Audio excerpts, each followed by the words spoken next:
Hello students, welcome back. Here we are going to do electrochemical series.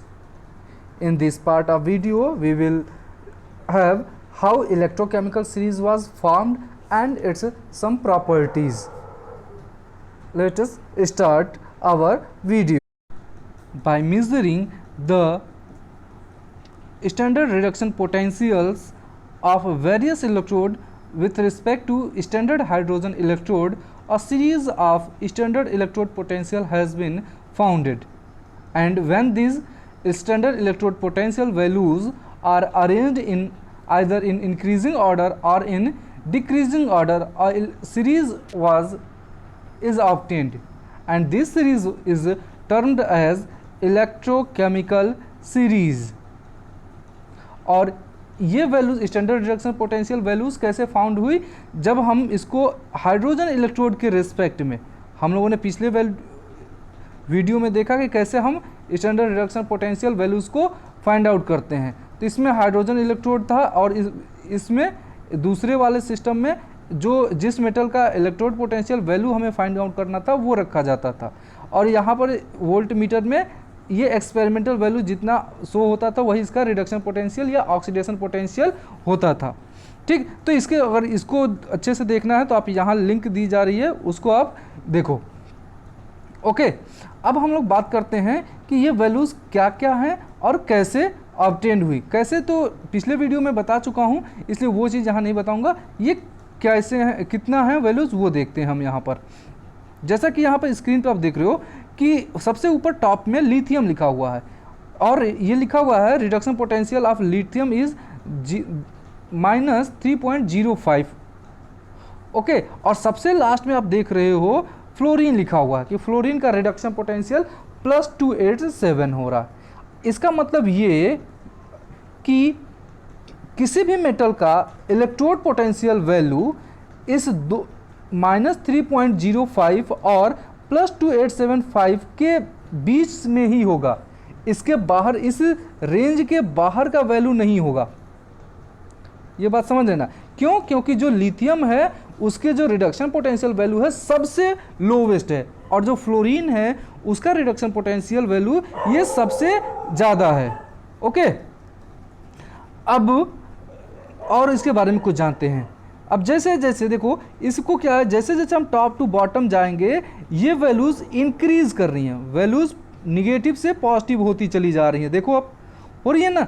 अच्छा, okay, इसका और ऊपर की तरफ डिक्रीज होंगी। इट मीन्स ये कि reduction potential values are increasing in downwards and in decreasing in upward side. Okay, reduction potential values नीचे की तरफ डिक्रीज हो रही हैं और ऊपर की तरफ इंक्रीज कर रही हैं।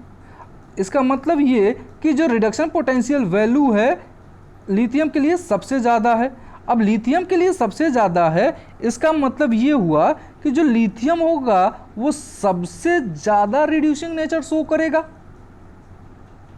समझिएगा कि जब रिडक्शन पोटेंशियल की वैल्यू सबसे ज़्यादा है तो इसका मतलब कि ये रिड्यूसिंग, सबसे ज़्यादा रिड्यूसिंग नेचर शो करेगा, या कह सकते हैं हम कि लिथियम जो होगा वो सबसे ज़्यादा रिड्यूसिंग, सबसे अच्छा रिड्यूसिंग एजेंट होगा।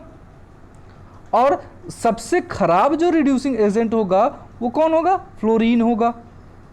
जस्ट रिवर्स इसके स्टेटमेंट के हम ये कह सकते हैं कि जो फ्लोरीन होगा वो सबसे ज़्यादा ऑक्सीडाइजिंग नेचर शो करेगा, सबसे अच्छा ऑक्सीडाइजिंग एजेंट होगा ये, और सबसे बुरा ऑक्सीडाइजिंग एजेंट कौन होगा? लिथियम होगा।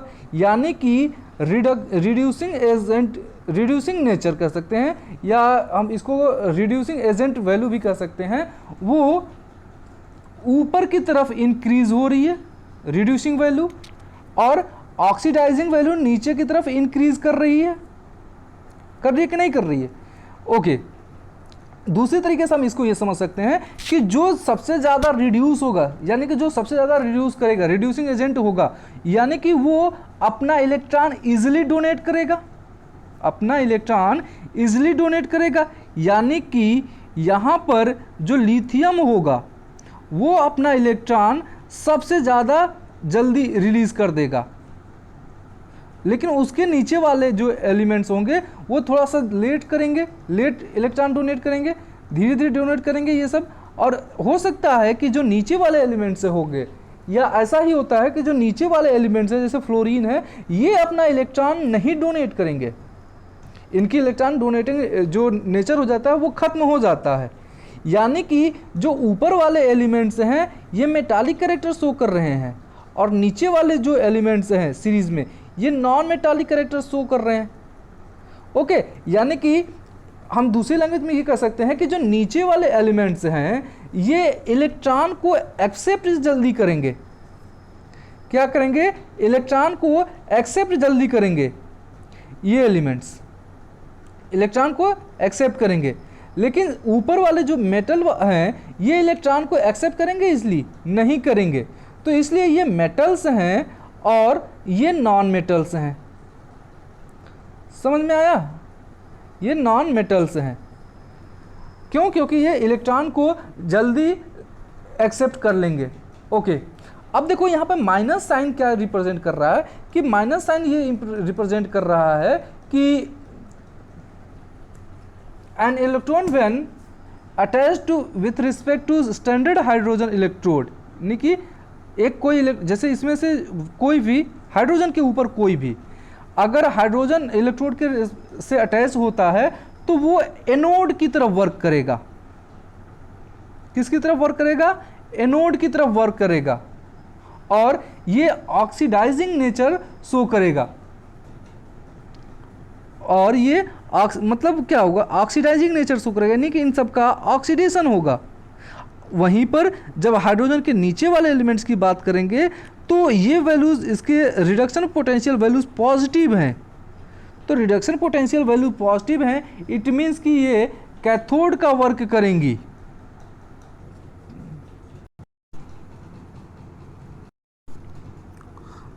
जो मेटल आयरन के ऊपर प्रेजेंट है, जो मेटल आयरन के ऊपर प्रेजेंट है, आयरन के ऊपर कौन कौन सा प्रेजेंट हो सकते हैं? जिंक हो सकता है, क्रोमियम हो सकता है, एल्यूमिनियम हो सकता है, मैग्नीशियम हो सकता है, इवन सोडियम भी हो सकता है। तो ये सारे के सारे जो मेटल्स हैं ये इलेक्ट्रॉन्स इजीली रिलीज कर सकते हैं। तो ये इलेक्ट्रॉन जब रिलीज कर सकते हैं तो यानी कि ये मेटल्स हो गए। तो ये मेटल्स वाटर से, किससे? वाटर से हाइड्रोजन गैस को इवॉल्व करा देंगे। किसको? हाइड्रोजन गैस को। कौन? आयरन के ऊपर वाले सभी एलिमेंट्स। ओके, और जो एलिमेंट्स हाइड्रोजन के ऊपर हैं, हाइड्रोजन के ऊपर हैं, ये क्या करेंगे? कोई डाइल्यूट एसिड से, डाइल्यूट एसिड यानी कि डाइल्यूट HCl ले लें या H2SO4 ले लें जिसमें हाइड्रोजन आयन हो, तो उससे ये हाइड्रोजन को लिबरेट करा देंगे, हाइड्रोजन से ऊपर वाले सभी मेटल्स। और क्या होगा? हाइड्रोजन के जो नीचे मेटल्स हैं ये हाइड्रोजन गैस को नहीं इवॉल्व करा पाएंगे। ठीक ना? तो अभी हम लोगों ने इस वीडियो में ये पढ़ा, क्या एक मिनट में समझ लेते हैं फिर शॉर्ट में, कि जैसे जैसे हम नीचे की तरफ बढ़ते हैं रिड्यूसिंग जो नेचर होता है, रिड्यूसिंग पावर जो होती है वो डिक्रीज करती है। रिड्यूसिंग पावर क्या करती है? डिक्रीज करती है। और ऑक्सीडेशन पावर क्या करती है? डाउन की तरफ जाने पर इंक्रीज करती है। सेम इसी का उल्टा हो जाएगा, जब ऊपर की तरफ जाएंगे तो रिडक्शन पोटेंशियल, रिडक्शन नेचर जो होगा, रिड्यूसिंग नेचर, ये not reduction, reducing nature increase होगा, ऑक्सीडाइजिंग नेचर या ऑक्सीडाइजिंग एजेंट पावर ये क्या होगा? डिक्रीज होगा ऊपर की तरफ जाने पे, और रिड्यूसिंग नेचर क्या होगा? इंक्रीज होगा। ओके, तो उम्मीद करता हूँ कि आपको ये वीडियो पसंद आई होगी, तो आप अपने फ्रेंड्स के साथ ज़रूर इसे शेयर करो। Okay, thank you for watching the video.